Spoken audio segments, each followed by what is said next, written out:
UNC welcomes Navy to the Dean Dome for yet another bye game as we're seeing the Tar Heels kind of enter into this stretch of tune-up games in between that Kansas win that they had a couple of weeks ago before they go down to Fort Myers where they'll play both St. Bonaventure and Michigan State. Kind of their last chance to see what they have to get players more acclimated. Ideally, this is a game that Carolina wins comfortably and you could see them play the bench a little bit more, give some of those freshmen extended burn. But also, I think a big storyline here is just how does UNC continue to get Luka Bogovac integrated into the starting lineup?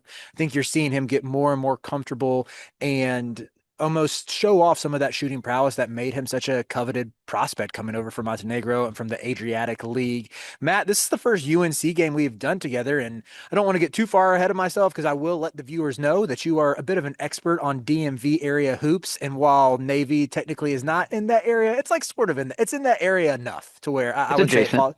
yeah, it falls under your purview. So you'll get some good insight into the Naval Academy for us. But what have you seen out of Carolina this year, and what have been some of your general thoughts on the Tar Heels?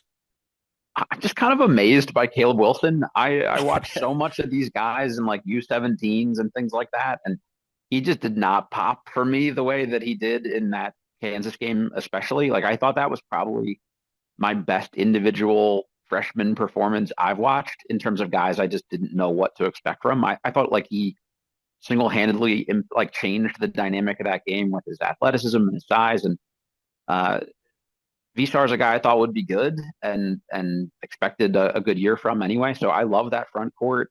I'm kind of a Seth Trimble guy, so I'm really bummed about that. But like you said, this is a chance to kind of see who picks up the slack there a little bit. But I would not be worried about this game if I were a UNC fan. I know most people are here for the Navy perspective on this. I got a two little tidbits for you trivia wise. This is the second time these teams have played in Chapel Hill. The last time was in 1935. These two teams last played each other in 1998. UNC won, and the last time before that was in 1959 when Navy won. So you have to Wow. go So, back you have to go back a ways before Navy last beat UNC. Navy leads the series all time 14-6. How geez, many so small school? Yeah, how many small schools have like a winning record against UNC? That's kind of crazy to me. so you heard it here first on Sleepers Media, on the Sleepers Media YouTube channel. Navy has had Carolina's number. UNC fans, you got to have this one marked. You got to have this one underlined because if Carolina will do anything, it is they will ensure that they do not lose to a service academy 15 times in its That's history. right. But no, that's actually really fascinating. I'm glad you had that. Even as I was sort of teeing this game up, I was thinking like, huh, I wonder if Navy's ever been to Chapel Hill before. But you said the last time they played here. Sorry, was that was in the 30s? 1935. Yeah, it goes back a That's ways. It's a revenge. It might be a revenge game here for UNC crazy. from the 1935 season. Hey, Hubert, if you need any extra bulletin board material, there you That's have right. it. But before we get into like what to expect out of Navy stylistically, even, I'm curious about like your perspective on Caleb Wilson because he was someone, I watched a good bit when he was with Knight Riders, his last Peach Jam and what he did on the EYBL circuit because his recruitment to Carolina was pretty interesting in the sense that he got an offer pretty early on, and in 2024, when the year where Carolina won the ACC, got a one seed, his official visit lined up with when UNC played Duke in the Dean Dome, and UNC won that game. Don't let Duke fans who say that they own us right now or whatever. Don't let them forget about that one. But Carolina actually swept the series that year. I'll have everyone out there be reminded There of you that. go. But Caleb Wilson was posting on his Instagram story like celebrating with the team in the locker room, and I just remember that night it was like, wow, just watch Carolina lead Duke wire to wire, and it seems like this top five kid is going to be a Tar Heel. But then the recruitment went pretty quiet. I remember there was talks of him Mhm. extending his decision, like extending the timeline before he made a decision, and then he joined Knight Riders that summer. And it seemed like the consensus by July was like, oh, Caleb Wilson is barely on UNC's radar anymore. But that was after I had sort of dove into the tape with Knight Riders and always thought his feel really popped. I thought his passing popped. Of course, the athleticism and the shot blocking. And then, of course, when Carolina went all in on that recruitment after it seemed like it had died last fall, and that they ultimately sealed the deal. But what I had seen on the Knight Riders was a guy who had a ton of skill and a ton of athleticism, but wasn't really this offensive alpha.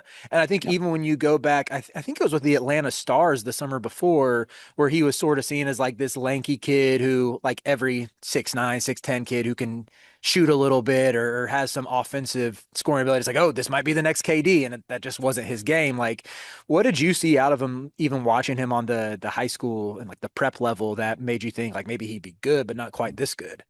Yeah, I thought he was like a complimentary piece for all those reasons. I never really saw any of the games, if there were any, where he just like totally took things over. It was a lot of just like doing winning things and like sort of the stereotype like, oh, this guy will dive on the floor for a loose ball, like just energy big kind of plays. And he'd do a little point forwardy stuff where you're like, oh, this is intriguing. But I didn't know he'd be like a dude. I think he's like truly a dude, and the shot making is a lot more impressive than I thought. There were so many like mid-range pull-ups where like the net didn't move. Like this isn't a guy that was like rattling some stuff in and then got lucky. Like he was drilling stuff like that. And I'm sure he'll eventually kind of extend that range out to be like a consistent 3-point threat too. So this is a 3-point threat guy that's also a point forward that could also guard 1 through 5. Like this is a top 5 pick. And I think that might be the recruitment that actually, I don't know, maybe he wasn't really that on a hot seat, but this could save Hubert's job for the Hmm. foreseeable future, because now it's like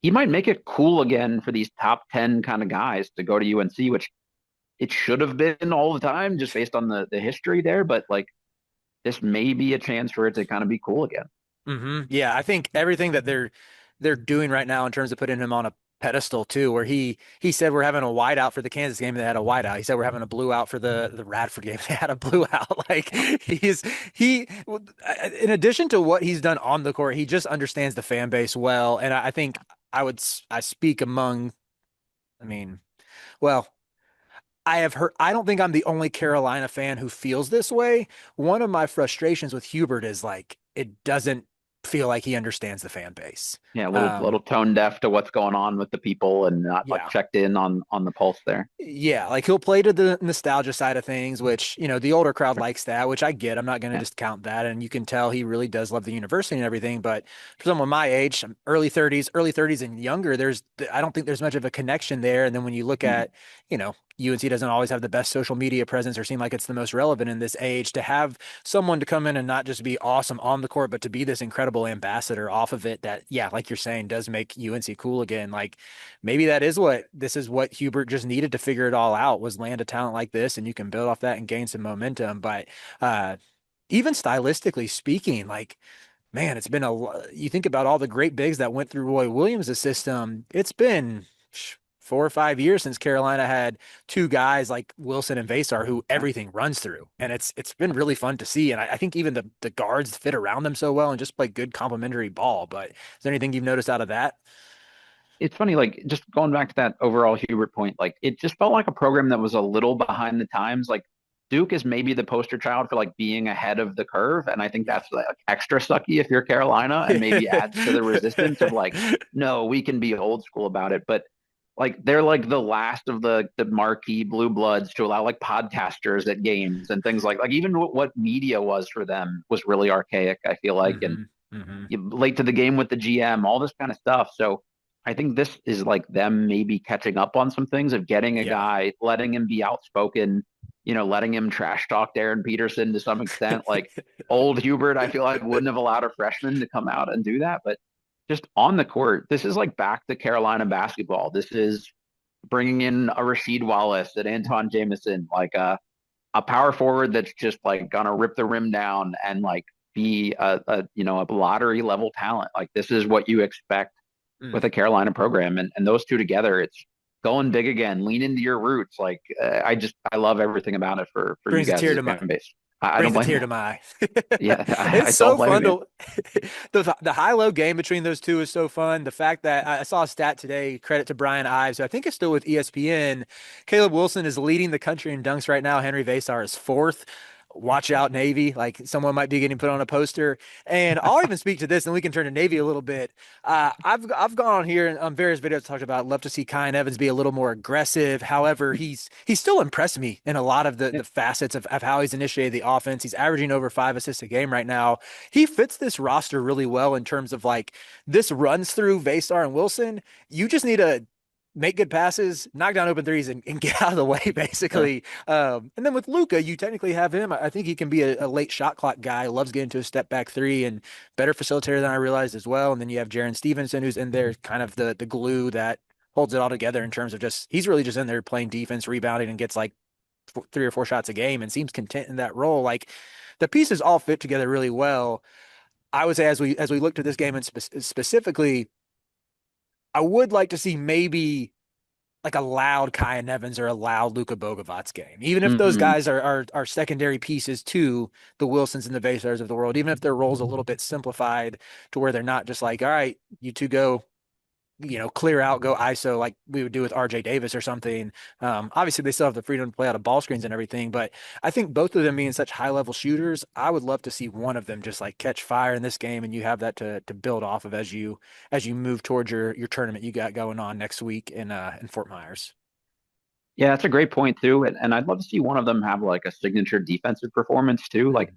on the perimeter, I know what Seth Trimble is going to give me, and like he can lock a guy down. And I'm just not as familiar with either of those guys on that end of the floor. So who's the guy that stepped up? Because just transitioning a little bit to the Navy side, the Navy point guard Austin Benini is like Patriot League Trae Young. Like he's like 5'10", maybe. He's like quick all over the place. He's gonna foul bait and flop all over anytime anybody like breathes in his direction. He's a tough cover, and he's not Mm. having as good a year as maybe they would have projected. Like this is a true Patriot League Player of the Year contender here. He's averaging about 12 points, 1.5 rebounds, to 5 assists. But he's a guy that if he put up 20 in this game and nobody else in Navy, on Navy is in in double digits, it wouldn't shock me. He's like someone you actually have to account for, and I think he can hang with those kind of people. If it Mm. wasn't for how the service academy stuff works and having to pay back your tuition beyond a certain point, he probably would have transferred up a level Mm. and I think been okay to do it. But he's a little undersized. This is a smaller Navy team overall, but they do rebound pretty well for a smaller team. So I think this is actually like an interesting test. Like, I Mm. don't think Carolina's in any trouble here or anything like that, but there's at least a few things that you'll have to account for and they'll make you work. So I Yeah, think that's fascinating. this is going to be fun. I love that point then on Evans with in terms of, watching his Colorado State tape. I don't know if there is, he had some nice moments defensively at the point of attack, but I think most of his giftings were more amplified as a help defender because he has Yeah, such quick hands, and that's yeah, that's bore itself out on. He's had some nice like higher steal performances, and Bogovac as well. Like as a point of attack defender, he's probably getting blown by, but he's just like old and smart and knows how to get right. steals that way too. So that's where, yeah, I'm with you that if you're looking at someone like Benini, who is, I mean, I'm going to use your words to say Patriot League Trae Young, you want someone to, well, maybe they kind of do what they did with Darren Peterson. It's crazy to compare the two, but They're basically the with, same, with Darren Peterson, Seth saw a lot of time on him, and Jaren Stevenson saw a lot of time on him, and I think even Caleb Wilson played on him some. Like Mhm. so right now you're probably looking at Stevenson. I mean, if Navy's a smaller team, you can probably get away with having Stevenson maybe at the point of, I don't know if that's where you want Stevenson though. I think he's still more of like a wing stopper than a true like Yeah. stick him at the top of the defense. But because yeah, I mean you saw like a lead guard like Dell Jones, a down transfer who played at Clemson. He had a pretty nice scoring output against Carolina with Radford, and I think if there's any questions with this team right now, the two big ones, I mean, the backup big situation, there's just not much there behind Sure. Vasar right now. And who is that point of attack defender, the guard who you stick on to the opponent's best ball handler when you need a stop? Like without Seth Trimble, I mean, you probably lean on Kyan Evans, but I don't know how sufficient of an answer that is. Yeah, this is a good opportunity to kind of figure that out, and it's Mhm. with like a not a huge risk situation where if Kyan Evans picks up 2 quick fouls here, that you can't still win the game. But Mhm. let him see what he can do, and can he guard someone like that without being baited into a couple fouls? And Mm. that's just good for you guys to suss out longer term, as a program. So I think you guys as the collective Carolina fan base, like to understand where the perimeter defense is at. So I think it's a nice opportunity to get tested, but not really be in any kind of trouble here. And they're going to start 3 guys that are 6'4" and under. So it's not like a huge team. So Evans could guard Mhm. one of the other guards. And if you wanted to put Caleb Wilson on him, you could maybe even get away with it for some amount of time here. The second biggest guy that Navy starts is Donovan Draper, not that Don Draper, but he's 6'6". So he's like not an overly big matchup problem for Mm. anybody there too. So Aiden Kehoe, they're big. He's just a big body, and I think he might actually be enough resistance that like if Visar didn't have like this crazy huge game, it wouldn't shock me. But Hmm. someone like Wilson, there's just no one on that team that can really match up with him. Mm. Yeah, yeah. That's kind of been the story with all of these bye games so That's far true. is and even the Kansas game. Yeah, it's like I was gonna say even the Power Five team can't do it either. it's like Caleb Wilson is going to get, it feels like just 8 points a game off of putbacks alone, and that's before you Yeah. even factor in him getting his touches. So, yeah, I would expect another big one from him. It's like, will he get to 20? He's hit 20 points, I think, in every game he's played, including the exhibition, except against, I think it was the Radford game where he only He had had 12. 19 or something, right? Oh, okay. He had 12 and 14, so he still had a double double. But yeah, we'll see. We'll see if he can keep that 20-point streak going. But let's close with some predictions here. What do you think the score of this game ends up being? So like Yale beat this Navy team by about 30. Now, granted, I think they were still figuring some things out with a new coach and things like that too.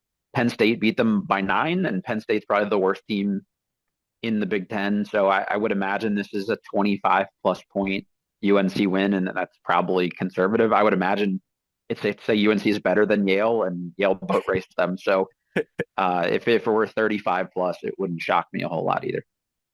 I there's part of me that's like, is Carolina caught looking ahead? But you're still over a week away from going to Fort Myers, and even then, it's Yeah, like you play the Bonnies before you play Michigan State, which I wouldn't sleep on the Bonnies either. I think they can be sure. feisty, but Mhm. I there's part of me that thinks this is a game where Carolina's locked in the first half. Like against Central, they won by 44, but turned it over I think 10 times in the first half. Like this would be a great time to string together two great halves of basketball and get a 25 to 30 point win. I'm going to say they get it done, and I think they finally crossed the century mark. They've been flirting with it a little I bit, getting like it. right up to the precipice, but this is the game where they score. I'll say they even score over 100. I think they probably hold Navy to somewhere in the 70 to 75 range in points. But so we'll Sure. see what happens with this one. We'll of course be back afterwards breaking it all down. But Matt, appreciate you being on this one with me. Appreciate you giving some insight into Navy. Thank you for keeping us tapped into to all things in the DMV and really the state of Virginia as a whole. Oh, That's what And everybody's Maryland. here for, right? Is just the Navy update. So I'm sure that's the only people watching this video is the Navy fans. I also misspoke. I meant Maryland as a whole. I That's used. okay too.